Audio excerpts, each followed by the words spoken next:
కన్న కొడుకే కాలయముడిగా మారి కళ్ళ తల్లిదండ్రులను చంపినటువంటి ఘటన మనం ప్రస్తుతం పుష్పట్రేక్ మండలం చల్లవాణిపేట గ్రామంలో నిన్నటి నుంచి కూడా మనం ఇదే విషయంపై మాట్లాడుతున్నాం. ఎందుకంటే అత్యంత పాశవికమైనటువంటి దారుణమైనటువంటి ఘటనగా మనం దీన్ని చూడాలి. సమాజం ఇటు వెళ్ళిపోతుంది, సమాజంలో ఏం జరుగుతుంది అసలు అనేది ప్రతి ఒక్కరికి కూడా చాలా ఎంతో బాధాకరమైనటువంటి దృశ్యాలు మనం చూస్తూ ఉన్నాం. ఈ నేపథ్యంలో వారి యొక్క కుమార్తె మనతో ఉన్నారు. ఎందుకంటే అటు తల్లిదండ్రులు ప్రస్తుతానికి లేరు, గతంలోనే భర్త కూడా చనిపోయారు, ఇద్దరు చిన్నపిల్లలు ఉన్నారు. అసలు ఏంటి ఆవిడ పరిస్థితి ఎలా ఉంది ఒకసారి మాట్లాడే ప్రయత్నం చేద్దాం. చెప్పండి అమ్మా, గతంలో మీ భర్త కోల్పోయారు, ప్రస్తుతానికి తల్లిదండ్రులు కోల్పోయారు, ఎలా అనిపిస్తుంది ఒకసారి జీవితం గురించి ఆలోచిస్తుంటే? బతకాలని లేదు, బతకాలని ఉండదు, ఎవరన్నారని బతకాలి.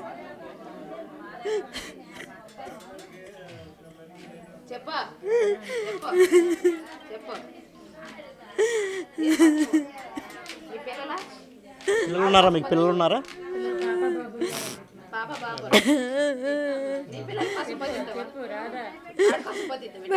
బాబు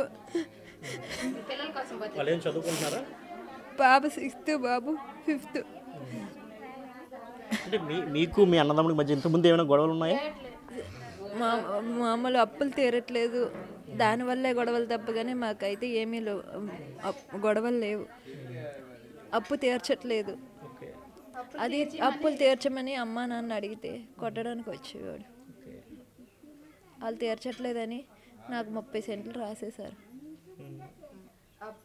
అప్పు తీరుస్తానని చెప్పానని, అందుకు చంపేశాడు. అంటే ఈ 30 సెంట్లు కూడా మీకు అప్పు తీర్చాలనే ఉద్దేశంతోనే మీకు రాశారు తప్ప వాళ్ళు ఇంకో విషయం అయితే కాదు. అలాగే లేదు, తీరుస్తానన్నాను కాబట్టే రాశారు. అప్పు తీర్చింది కూడా. అంటే ఏంటి అంటే ఆ బాధ్యత మీ మీద ఎందుకు చెప్పారు అసలు? అంటే ఆ అప్పు తీర్చాలన్న బాధ్యత మీ మీద ఎందుకు పెట్టారు? ఇంటికి ఫైనాన్స్ ఉంది, 3 నెలలు బట్టి ఇంటి మీదకి ఫైనాన్సులు వస్తున్నారు.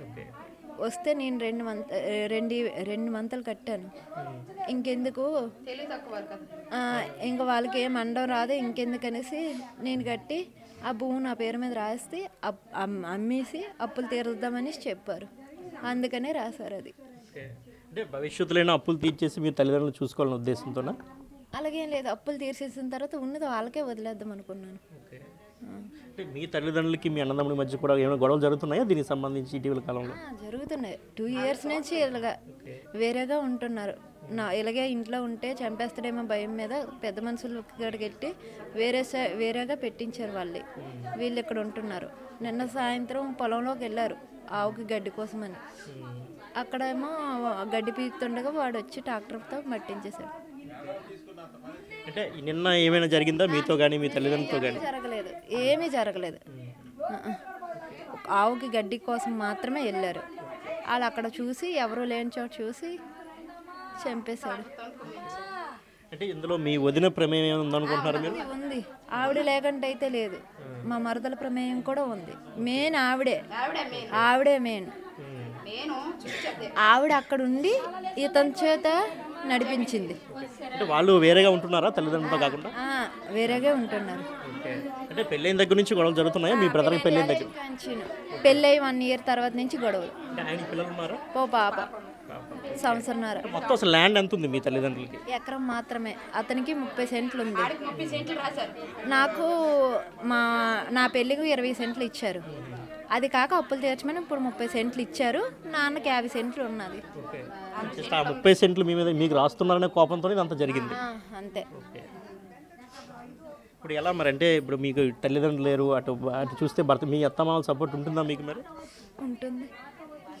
మీరు వాళ్ళ దగ్గరే ఉంటున్నారా? అక్కడే ఉంటున్నాను. అంటే ఈ ఘటన జరిగింది కాబట్టి వచ్చారు అక్కడికి? చనిపోయారని చెప్పి ఫోన్ వచ్చింది కాబట్టి వచ్చాను, లేదంటే నేను అక్కడ ఉండేదాన్ని. సో ఇది అంటే ఇంతవరకు కూడా మనం చూస్తున్న దాంట్లో చాలామంది చెప్పిన దాంట్లో కూడా మనం చూస్తూ ఉన్నాం. ఎందుకంటే కూతురికి పొలం రాసిస్తున్నాడు తండ్రిని కోపంతోనే కొడుకు ఇలా చేశాడని చాలామంది చెప్పినటువంటి పరిస్థితి. కానీ ఇప్పుడు కన్నా కూతురు చెప్తున్న విషయం ఏంటంటే అప్పులు తన కొడుకు తీర్చట్లేదు, రోజు రోజుకి అప్పులు పెరుగుతున్నాయి, అప్పులు తన కూతురు అనేది తీరుస్తుందని ఒక నమ్మకంతో కూతురికి ఆ ల్యాండ్ ఇవ్వడానికి ఆయన సిద్ధపడ్డాడు తప్ప వేరే ఉద్దేశంతో కాదని అయితే తన కన్న కూతురు రాధమ్మతో చెప్తున్నారు.